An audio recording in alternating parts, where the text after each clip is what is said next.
قال رسول الله صلى الله عليه وسلم ثلاث من كن فيه وجد بهن حلاوة الإيمان. ഏതെങ്കിലും മൂന്ന് സ്വഭാവങ്ങൾ ഒരാളിൽ ഉണ്ടെങ്കിൽ, സലാസുൻ മൂന്ന് വിഷയം, മൻ കുന്ന ഫീഹി ആ മൂന്നും ഒരാളിൽ ഉണ്ടായാൽ, വജദ ബിഹിന്ന ഹലാവത്തൽ ഈമാൻ മുസ്ലിമായതിന്റെ ഒരു രസം അവർക്ക് അനുഭവിക്കാൻ കഴിയും, സത്യവിശ്വാസിയായതിന്റെ ഒരു മധുരം അവർക്ക് അനുഭവിക്കാൻ കഴിയും. മൂന്ന് കാര്യങ്ങൾ വേണമെന്നാണ്. ഇത് മൂന്നും ഖൽബിയായ ഇബാദത്താണ്, ഹൃദയം കൊണ്ട് ചെയ്യാനുള്ളതാണ്.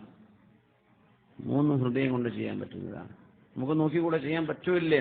ഈമാന്റെ മധുരം കിട്ടുന്നു. ഇൻഷാ അല്ലാഹ്. أن يكون الله عز وجل ورسوله أحب إليه مما سواهما. അള്ളാഹും റസൂലും കഴിഞ്ഞിട്ടേ മറ്റാരെയും എന്തിനേയും സ്നേഹിക്കൂ. സ്നേഹം ആദ്യമായി കൊടുക്കുന്നത് അള്ളാഹുവിനും അവന്റെ റസൂലിനും. അങ്ങനെയാണെങ്കിൽ സല്ലല്ലാഹു അലൈഹി വസല്ലം. وأن يكره العبد أن يرجع عن الإسلام كما يكره أن يقذف في النار. മുസ്ലിമായതിന്റെ ശേഷം യുക്തിവാദത്തിലേക്കോ നിരീശ്വരവാദത്തിലേക്കോ ഞാൻ പോവില്ല. അത് വെറുപ്പാണ്. ഏതുപോലെ? കമാ യക്റഹു അൻ യുഖ്ദഫ ഫിന്നാർ, ആളിക്കത്തുന്ന തീയിലേക്ക് എടുത്തു ചാടാൻ ഒരാൾ വെറുക്കുന്ന പോലെ ഞാനിനി നിരീശ്വരവാദത്തിലേക്ക് പോവില്ല എന്ന് മനസ്സുകൊണ്ട് നിരീശ്വരവാദത്തെ വെറുക്കുന്ന ഒരാൾക്കും, وأن يحب العبد العبد لا يحبه إلا لله. ഒരു മുഅ്മിനായ മനുഷ്യൻ ഒരു മുഅ്മിനെ സ്നേഹിക്കുന്നു, ഒരു മുഅ്മിനത്തായ പെണ്ണ് ഒരു മുഅ്മിനത്തായ പെണ്ണിനെ സ്നേഹിക്കുന്നു. എന്തിന്? ലാ യുഹിബ്ബുഹു ഇല്ലാ ലില്ലാഹ്. അല്ലാഹു ഇഷ്ടപ്പെട്ട പോലെ ജീവിക്കുന്ന ഒരു പെണ്ണാണ് അവൾ, അതുകൊണ്ട് അവളോട് അവൾക്ക് സ്നേഹം. അള്ളാഹുവിനെ ഇഷ്ടപ്പെടുന്ന ഒരു ആണാണ്, ഒരു പുരുഷനാണ് അദ്ദേഹം, അതുകൊണ്ട് അയാൾക്ക് അയാളോട് സ്നേഹം. അള്ളാഹുവിന് വേണ്ടി നിങ്ങൾ ഒരാളെ മനസ്സുകൊണ്ട് സ്നേഹിക്കുകയും നിരീശ്വരവാദത്തിലേക്കോ കുഫറിലേക്കോ പോകുന്നത് തീയിലേക്ക് ചാടുന്ന പോലെ വെറുക്കുകയും ചെയ്ത് അള്ളാഹുവിനും റസൂലിനും ആദ്യമേ ഖൽബിനുള്ളിൽ കിടക്കുന്ന സ്നേഹം അവർക്ക് നൽകുകയും ചെയ്താൽ, ഈ ഗുണങ്ങളുള്ള ആളുകൾക്ക് ഈമാനിന്റെ മധുരമറിയാമെന്ന് പരിശുദ്ധ റസൂലുള്ളാഹി സ്വല്ലല്ലാഹു അലൈഹി വസല്ലം. മൂന്നും ഹുബ്ബുമായി ബന്ധപ്പെട്ട വിഷയമാണ്, ഖൽബിൽ കിടക്കുന്ന സ്വഭാവങ്ങളാണ്. അള്ളാഹുവിനെയും ഹബീബായ റസൂലുള്ളാഹി സ്വല്ലല്ലാഹു അലൈഹി വസല്ലം തങ്ങളെയും ഖൽബ് കൊണ്ട് സ്നേഹിക്കുന്നത്. പിന്നെ ഒരാളെ ഇഷ്ടപ്പെടുന്നത്, ഒരു മുഅ്മിൻ ഒരു മുഅ്മിനിനെ, ഒരു മുഅ്മിനത്ത് ഒരു മുഅ്മിനത്തിനെ. എന്തിനായി സ്നേഹം? അള്ളാഹുവേ, അദ്ദേഹം തിങ്കളാഴ്ചയും വ്യാഴാഴ്ചയൊക്കെ നോമ്പെടുക്കുന്ന ആളെ, എന്നെ കൊണ്ടൊന്നും പറ്റാറില്ലല്ലോ. അദ്ദേഹം ഒരുപാട് അദ്ദേഹം പറഞ്ഞു ഇത്ര ഖുർആൻ ഓതി, യാ റബ്ബേ എനിക്കതൊന്നും ആവുന്നില്ലല്ലോ. അദ്ദേഹം എല്ലാ സൽക്കർമ്മങ്ങൾക്കും മുമ്പിലാണ്, റബ്ബേ എന്നെ കൊണ്ടൊന്നും ആവുന്നില്ലല്ലോ. എനിക്ക് ആ കപ്പാസിറ്റി ഉണ്ട്, പക്ഷെ ഞാൻ ചെയ്യുന്നില്ലല്ലോ. എന്നെക്കാളും അയാൾ ഉത്തമനാണല്ലോ, ഞാൻ അയാളെ സ്നേഹിക്കട്ടെ. ഖൽബ് കൊണ്ട് അയാളെ ഇഷ്ടപ്പെട്ടു. എന്താണ് ഇഷ്ടത്തിന്റെ ലക്ഷ്യം? ഈ ലോകത്ത് എന്തെങ്കിലും കിട്ടാനാണോ? അയാൾ എന്നെ പൈസ കടം വാങ്ങാനോ? അതൊന്നുമല്ല. എന്തെങ്കിലും ഒരു ലാഭത്തിനാണോ? ഒന്നുമല്ല. അള്ളാഹുവിനെ ഇഷ്ടപ്പെടുന്ന ഒരാളല്ലേ, അയാളെ ഞാനും ഇഷ്ടപ്പെടുന്നു. ഏതെങ്കിലും ഒരു പെണ്ണങ്ങനെയാണ്, അവൾ തഹജ്ജുദിന് എഴുന്നേൽക്കുന്ന പെണ്ണ, റബ്ബേ എന്നെ കൊണ്ടതൊന്നും ആയിട്ടില്ലല്ലോ, അതുകൊണ്ട് ഞാൻ അവളെ ഇഷ്ടപ്പെട്ട്, അവൾ എന്നെക്കാളും ഖൈറായവളാണ്, അവൾ നന്മയുള്ളവളാണ്, നാവ് കൊണ്ട് ഒരു ഗീബത്തും നമീമത്തും പറയാത്ത പെണ്ണാണ്. അള്ളാഹുവേ, ഞാൻ അവളെ നിനക്ക് വേണ്ടി ഇഷ്ടപ്പെടുന്നു. അങ്ങനെ ഇഷ്ടം തോന്നുന്നുണ്ടെങ്കിൽ അവരോടത് ചെന്ന് പറയൽ സുന്നത്തുണ്ട്, നിങ്ങൾ മനസ്സിലാക്കിയിട്ടുണ്ടായിരിക്കും. ഇന്നി ഉഹിബ്ബുക ഫില്ലാഹ്. അല്ലെങ്കിൽ ഒരു പെണ്ണിനോടാണ് ഒരു പെണ്ണ് പറയുന്നതെങ്കിൽ ഇന്നി ഉഹിബ്ബുകി ഫില്ലാഹ്, അള്ളാഹുവിന്റെ വിഷയത്തിൽ ഞാൻ നിങ്ങളെ ഇഷ്ടപ്പെടുന്നു എന്ന് പറഞ്ഞാൽ അഹബ്ബകല്ലദീ അഹ്ബബ്തനീ മിൻ അജ്ലിഹി, ഏതൊരു അള്ളാഹുവിന് വേണ്ടി നിങ്ങൾ എന്നെ ഇഷ്ടപ്പെട്ടുവോ ആ അള്ളാഹു നിങ്ങളെ ഇഷ്ടപ്പെടട്ടെ എന്ന് മറുപടിയും പറയണമെന്ന്. സ്വല്ലു അലൻ നബി മുഹമ്മദിൻ വ ആലിഹി.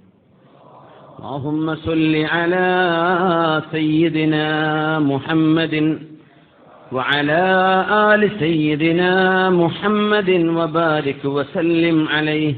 بسم الله الرحمن الرحيم. إن الذين آمنوا وعملوا الصالحات إنا لا نضيع أجر من أحسن عملا.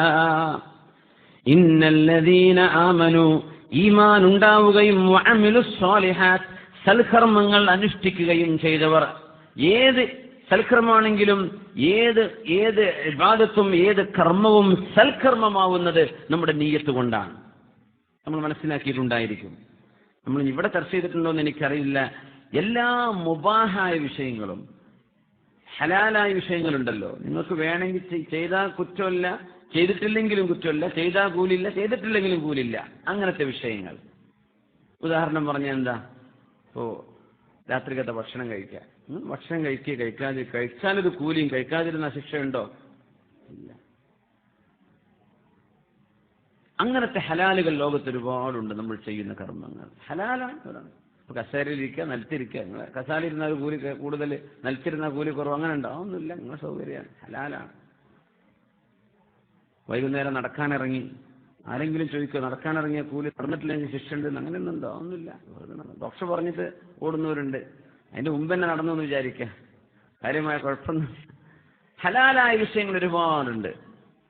ഇപ്പം നിങ്ങളൊരു ഗ്ലാസ് വെള്ളം കുടിച്ചു, വെള്ളം കുടിച്ചിട്ട് കൂലിയോ, കുടിക്കാതിരുന്ന ശിക്ഷയുണ്ടോ? ഒന്നുമില്ല. ഹലാലുകൾ. ഈ ഹലാലുകൾ പോലും നമ്മുടെ ഖൽബിൽ നല്ല ഒരു നീയത്തോടുകൂടെ നമ്മളത് ചെയ്താൽ ആ ഹലാല് പോലും സൽക്രമമാണെന്നാണ്. ഒരു നീയത്തോടുകൂടെ ചെയ്തു. വെള്ളം കുടിക്കാൻ, പടച്ച റബ്ബേ എന്റെ ശരീരം നീ തന്നതല്ലേ, അതിന് ആരോഗ്യമൊക്കെ നിലനിൽക്കണമെങ്കിൽ വെള്ളം കുടിക്കണ്ടേ, ആ വെള്ളം കുടിച്ചിട്ട് കൂലില്ല. ദാഹിച്ചപ്പോൾ വെള്ളം കുടിച്ചു, ദാഹം തീരും. പക്ഷെ ഇങ്ങനെ നിയത്ത് ചെയ്താൽ ദാഹം തീരും ചെയ്യും, കൂലി കിട്ടും ചെയ്യും. ഏതായാലും ഇപ്പോൾ ക്ലാസ് കഴിഞ്ഞിട്ട് നമ്മൾ പോയിട്ട് ഉറങ്ങും. ഉറങ്ങുന്ന നേരത്ത് യാ അള്ളാഹ്, ശരീരം ക്ഷീണിച്ച് തളർന്നാൽ എനിക്ക് ഇബാദത്ത് ചെയ്യാൻ പറ്റൂലല്ലോ റബ്ബേ, സുബഹിക്ക് എഴുന്നേൽക്കേണ്ടതാ, അതിന് മുമ്പ് എഴുന്നേൽക്കേണ്ടതാ, ജോലിക്ക് പോകാനുള്ളതാ, അതുകൊണ്ട് വിശ്രമം അനിവാര്യമാണ്. എന്റെ നഫ്സിനോടൊരു ഹക്കുണ്ടല്ലോ, ഒരു ബാധ്യത ഉണ്ടല്ലോ, അതുകൊണ്ട് ഞാൻ ഉറങ്ങാം. അങ്ങനെ ഉറങ്ങിയാൽ ആ ഉറക്കം ഇബാദത്താണ്. ഹലാലായ സംഗതി നമുക്ക് ഇബാദത്താക്കി മാറ്റാൻ കഴിയും. ഏതു നിങ്ങളിപ്പോൾ ഇരിക്കുകയാണ്, റബ്ബേ ഞാനിപ്പോൾ ഇങ്ങനെ നിന്നപ്പോൾ ഊരവേദന എടുത്താൽ ഇപ്പോൾ ബുദ്ധിമുട്ടാണല്ലോ, ഇരുന്നിട്ടാകുമ്പോഴേക്ക് ശ്രദ്ധിച്ച് കേൾക്കാനും പറ്റും, എന്നാൽ പിന്നെ ഞാനങ്ങ് ഇരിക്കട്ടെ. അങ്ങനെ നിയ്യത്തിലിരുന്നു, അത് ഹലാലായ വിഷയമാണ്. അതിന് അള്ളാഹു കൂലി തരും. ഏതു നടക്കാനിറങ്ങിയാണ്, അള്ളാഹു തന്ന ശരീരമാണത്, കൊണ്ട് നടക്കേണ്ടതും സൂക്ഷിക്കേണ്ടതും അള്ളാഹു ഏൽപ്പിച്ചൊരു അമാനത്താണ്, അതെന്റെ ബാധ്യതയാണ്. പടച്ചോനെ എനിക്ക് ആരോഗ്യം ഉണ്ടെങ്കിലല്ലേ നിനക്ക് ഇബാദത്ത് ചെയ്യാൻ പറ്റുള്ളൂ, അല്ലെങ്കിൽ 10-50 വയസ്സാകുമ്പോഴേക്കും പിന്നെ കസാരയിൽ നിസ്കരിക്കേണ്ടി വരും, എനിക്ക് ആ പൂർണ്ണമായ ഫളീലത്തുള്ള നിസ്കാരമൊക്കെ കിട്ടാതെ പോകില്ലേ, അതുകൊണ്ട് ഞാനൊന്ന് നടക്കട്ടെ, ഒരു വാമപ്പ്, ഒരു എക്സസൈസ്, നിങ്ങൾ ജോഗിങ്ങോ സൈക്ലിങ്ങോ എന്താ ചെയ്യുന്നു, സ്വിമ്മിങ്ങോ, അതിനൊക്കെ പിന്നെ കൂലി കിട്ടും. ഹലാലുകൾക്ക് പോലും നിയ്യത്ത് ശരിയാണെങ്കിൽ ഇബാദത്താക്കി മാറ്റാൻ പറ്റുന്നതാണ്. ഇന്നല്ലദീന ആമനു വഅമിലുസ് സ്വാലിഹാത്ത്, സൽക്കർമ്മം അനുഷ്ഠിക്കുകയും ഈമാൻ ഉണ്ടാവുകയും ചെയ്ത ആളുകൾ, ഇന്നാ ലാ നുളീഉ അജ്റ മൻ അഹ്സന അമല, ഒരു സൽക്കർമ്മം ചെയ്ത ആളിന്റെയും ഒരു പ്രതിഫലവും അല്ലാഹു നഷ്ടപ്പെടുത്തൂല. നഷ്ടപ്പെടുത്താതിരിക്കാനും നഷ്ടപ്പെടാതിരിക്കാനും ആവശ്യമുള്ളത് ഖൽബിലുള്ള അള്ളാഹുവിനോടുള്ള ഈമാനാണ്. മഹാനായ ഉബാദത്ത് ബിൻ സ്വാമിത് റളിയല്ലാഹു തആല അൻഹു മോനോട് കൊടുത്ത ഒരു സദുപദേശമുണ്ട്, അതിലൊരു ഹദീസുമുണ്ട്. യാ ബുനയ്യ, മോനെ, ഇന്നക ലൻ തജിദ തുഅമ ഹഖീഖത്തിൽ ഈമാൻ, ഈമാനിന്റെ അടിസ്ഥാനപരമായ അതിന്റെ മധുരം നിനക്ക് ലഭിക്കണമെങ്കിൽ മോനെ നീ എന്ത് ചെയ്യണം? സ്വന്തം മോനോട് വാപ്പ ഉപദേശിക്കാൻ, ഹത്താ തഅലം, മോന് ബോധ്യപ്പെടണം, അന്നമാ അസാബക ലം യകുൻ ലിയുഖ്തിഅക, നിനക്ക് സംഭവിച്ചത് അത് നിനക്ക് സംഭവിക്കാതിരിക്കാനുള്ളതായിരുന്നില്ല, അത് നിനക്ക് സംഭവിക്കേണ്ടതായിരുന്നു. നിനക്ക് സംഭവിക്കേണ്ടത് നിനക്ക് സംഭവിക്കാനുള്ളത് തന്നെയായിരുന്നു. വമാ അഖ്തഅക ലം യകുൻ ലിയുസീബക, നിനക്ക് സംഭവിക്കാതെ പോയത് നിനക്ക് സംഭവിക്കാൻ അള്ളാഹ്ക്ക് തീരുമാനമില്ലാത്തത് കൊണ്ടാണ്. അത് മോന് ബോധ്യപ്പെടണം. അത് ബോധ്യപ്പെടുന്നത് വരെ മോന്റെ ഈമാനിന്റെ മധുരം മോൻ അറിയുകയില്ല എന്ന് പരിശുദ്ധ റസൂലുള്ളാഹി സ്വല്ലല്ലാഹു. എന്ന് പറഞ്ഞാൽ നമുക്കൊരു ജോലി നഷ്ടപ്പെടുന്ന അവസ്ഥകൾ, പാരവെക്കുന്ന അവസ്ഥകൾ, അല്ലേ? കമ്പനി ജോലി, നാളെ ജോലി എന്ന് ആലോചിക്കുമ്പോഴേക്കും തലവേദന വരുന്നവരുണ്ടോ? റഹ്മാനായ റബ്ബേ, ആരൊക്കെ മുഖം നാളെ ഞാൻ കാണാൻ പോണത്? കൂടെ ജോലി ചെയ്യുന്നവരില്ലേ ചീത്ത സ്വഭാവമുള്ളവരോ അല്ലെങ്കിൽ വളരെ ബോസിയായിട്ട് പെരുമാറുന്നവരൊക്കെ ഉണ്ടാകുമ്പോൾ നമുക്ക് ആ ജോലി സ്ഥലം പോലെ വണ്ടി കണ്ടാൽ തന്നെ ദേഷ്യം വരും, അല്ലെങ്കിൽ അവരെ പരസ്യം കണ്ടാൽ തന്നെ ദേഷ്യം വരും. റബ്ബേ, അങ്ങനെയല്ലേ നമ്മുടെ പ്രകൃതം? അങ്ങനെയാണ്. റഹ്മാനായ റബ്ബേ, നമ്മുടെ ഒരു ജോലി നഷ്ടപ്പെട്ടു എന്ന് വിചാരിക്കുക, അത് മറ്റവണ്ടാക്കിയ ഫിത്തന കൊണ്ട് സംഭവിച്ചത്. അങ്ങനെയല്ല. നിന്റെ ജോലി നഷ്ടപ്പെടാൻ ഈ ദിവസം, ഈ മാസം, ഈ വർഷം, ഈ സ്ഥലത്ത് വെച്ച് നിന്റെ ജോലി നഷ്ടപ്പെടണമെന്ന് അള്ളാഹുവിന്റെ തീരുമാനം ഉണ്ടായിരുന്നു. അതുകൊണ്ടാണ് അത് സംഭവിച്ചത്. ടെർമിനേഷനിലേക്ക് ഒരുപാട് ആളുകൾക്ക് പോയി, എനിക്ക് ഒന്നില്ല. അതിനർത്ഥം നിനക്കത് സംഭവിക്കണ്ട എന്നാണ് അള്ളാഹുവിന്റെ തീരുമാനം. അതുകൊണ്ട് സംഭവിച്ചില്ല. അതല്ലാതെ നിങ്ങൾ മാനേജർക്ക് ഇടക്കിടക്ക് ചായ ഉണ്ടാക്കി കൊടുത്തോണ്ട് അതല്ല, അത് അള്ളാഹുവിന്റെ തീരുമാനം. അങ്ങനെയാണ്. നിങ്ങൾക്ക് സംഭവിച്ചത് നിങ്ങൾക്ക് സംഭവിക്കാനുള്ളതായിരുന്നു. സംഭവിച്ചില്ല, അത് നിങ്ങൾക്ക് സംഭവിക്കണം എന്ന് അള്ളാഹ്ക്ക് തീരുമാനമില്ല. ഇത് നിങ്ങൾക്ക് ബോധ്യപ്പെടുന്നത് വരെ മോനെ ഈമാനിന്റെ മധുരം നിങ്ങൾക്കറിയാൻ പറ്റില്ല. അത് ജീവിതത്തിലേക്ക് ആലോചിച്ച് നോക്കുക.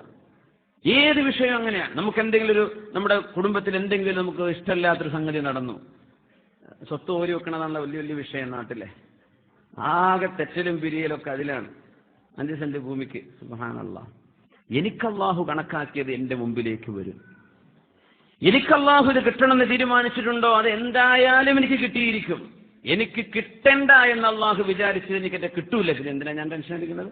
നമ്മുടെ മുമ്പിലേക്ക് കാര്യങ്ങൾ ഇങ്ങനെ നടന്നു വരുന്നത്, ഈ ഒരു അവസ്ഥയിലേക്ക് നമ്മളങ്ങ് എത്തിക്കഴിഞ്ഞാൽ നമ്മൾ ഒരു പ്ലാൻ ദബ്ബിർ അല്ലാ തുദബ്ബിർ വഖ്തർ അല്ലാ തഖ്താർ ഫറബ്ബുക യഖ്താറു മാ യശാ. അങ്ങനെയാണ് നമ്മുടെ പ്ലാനിങ്. നമ്മൾ കുതന്ത്രങ്ങളൊന്നും ചെയ്യണ്ട. അങ്ങനെയാണ്. വഖ്തർ അല്ലാ തഖ്താർ, നിങ്ങളൊരു വിഷയം തിരഞ്ഞെടുക്കണ്ട, നിങ്ങൾ കാര്യങ്ങൾ അള്ളാഹുവിലേക്ക് ഏൽപ്പിക്കും. ഫറബ്ബുക യഖ്താർ വയഖ്ദിറു മാ യശാ, നിന്റെ റബ്ബുക യഖ്താർ, നിങ്ങളുടെ രക്ഷിതാവായ അള്ളാഹു നിങ്ങൾക്ക് വേണ്ടി തിരഞ്ഞെടുക്കും. എന്റെ റബ്ബിനേക്ക് ഞാനത് വിട്ടിട്ടുണ്ടോ? അങ്ങനെ വന്നാൽ ജീവിതത്തിന്റെ ഓരോരോ ഘട്ടങ്ങളിൽ നമുക്ക് അനിവാര്യമായ സംഗതി നമ്മളൊന്നും ചെയ്തു വെക്കാതെ നമ്മുടെ ചുറ്റുപാടുകളിലൂടെ അല്ലാഹു സുബ്ഹാനഹു വ തആല നമ്മുടെ മുമ്പിലേക്ക് ആ വിഷയങ്ങൾ ഇങ്ങനെ ചെയ്തു തരുന്നത് നമുക്ക് ജീവിതത്തിൽ അനുഭവിക്കാൻ കഴിയും.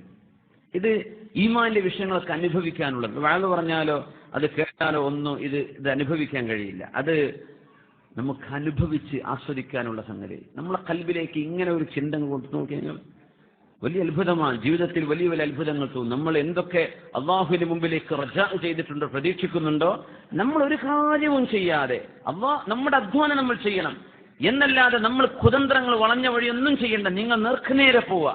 കുതന്ത്രങ്ങളൊന്നും നമ്മൾ ചെയ്യണ്ട. ഒരാളെയും ചീറ്റ് ചെയ്യണ്ട, ഒരാളെയും വെറുപ്പിക്കേണ്ട. നിങ്ങൾ ആ നേർവഴിക്ക് തന്നെ പൊയ്ക്കോ. അള്ളാഹുവിനോട് കാര്യങ്ങൾ പറയാം. റബ്ബേ, ഇങ്ങനെയൊക്കെയാണ് എന്റെ ആഗ്രഹം, ഇതൊക്കെയാണ് എന്റെ തീരുമാനം, നിനക്ക് പൊരുത്തവും എനിക്ക് ഖൈറുമാണെങ്കിൽ നടത്തി തരണേ പടച്ചവനെ എന്ന് വിചാരിച്ചങ്ങ് മുന്നിട്ടിറങ്ങിയാൽ എന്ത് സംഭവിക്കുന്നുണ്ടോ അതൊക്കെ നമുക്ക് ഖൈറിനാണ്. എന്തൊക്കെ കുഴപ്പം സംഭവിച്ചോ അത് നമുക്ക് അള്ളാഹു അങ്ങനെ വരണമെന്ന് പ്രതീക്ഷിച്ചത് കൊണ്ടാണ്, അള്ളാഹുവിന് തീരുമാനമുള്ളത് കൊണ്ടാണ്, അല്ലാതെയല്ല. നമ്മൾ വിചാരിക്കൂലേ, ഞാൻ ആ വണ്ടിയിൽ പോന്നപ്പോഴാ ആ വണ്ടി മാറ്റി വേറെ വണ്ടിയായിരുന്നെങ്കിൽ അങ്ങനെ സംഭവിക്കില്ലായിരുന്നു. അങ്ങനെ പറയരുത്. നമുക്ക് ആ വാഹനത്തിൽ യാത്ര ചെയ്യണമെന്നും നമുക്ക് ആ അപകടം പറ്റണമെന്നും അള്ളാഹുവിന്റെ തീരുമാനമുണ്ട്, അതുകൊണ്ട് സംഭവിച്ചു എന്നല്ലാതെ ഡ്രൈവർ ഉറങ്ങിപ്പോയതുകൊണ്ടോ അങ്ങനെയൊന്നും കാരണം പറയണ്ട. അതൊക്കെ അള്ളാഹു തആല വരുത്തുന്ന ഓരോ ഖളാഇന്റെയും ചില വഴികളാണ്, അള്ളാഹുവിന്റെ ചില അസ്ബാബുകളാണത്. അങ്ങനെ നമുക്ക് ബോധ്യപ്പെടുന്നത് വരെ ഈമാൻ മധുരിക്കാൻ കഴിയില്ലാണ്.